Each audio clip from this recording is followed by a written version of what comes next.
What if the biggest warning signs of a narcissist aren't loud, dramatic, or obvious but calm, subtle, and easy to excuse?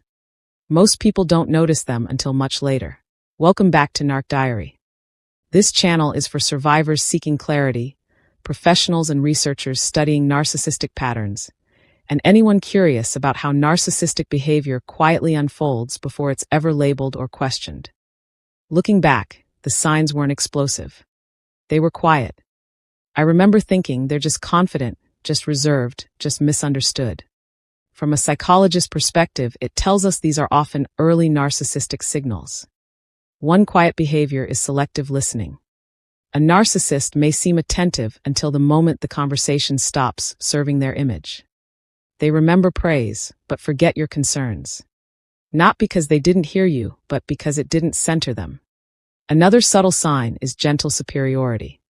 Not loud arrogance, but small comments that place them slightly above others. A narcissistic person might say things like, "Most people don't think as deeply as I do," or "I've just always been more self-aware than others." It sounds harmless, even thoughtful, but it creates a quiet hierarchy. Psychology books describe this as image maintenance. The narcissist carefully protects how they're perceived, especially early on. Then there's boundary testing.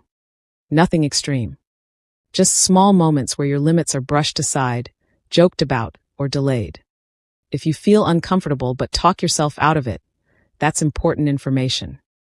A real-life example. You express a need, space, time, clarity. The narcissistic response sounds caring, but nothing actually changes. You're left adjusting, waiting, or explaining again. The biggest clue.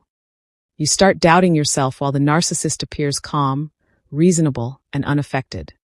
That's because narcissistic behavior often hides behind politeness, intelligence, or charm long before it becomes obvious. If this brought clarity or language to something you felt but couldn't name, you're not alone. I release new videos every Tuesday and Friday, and I'll see you in the next one.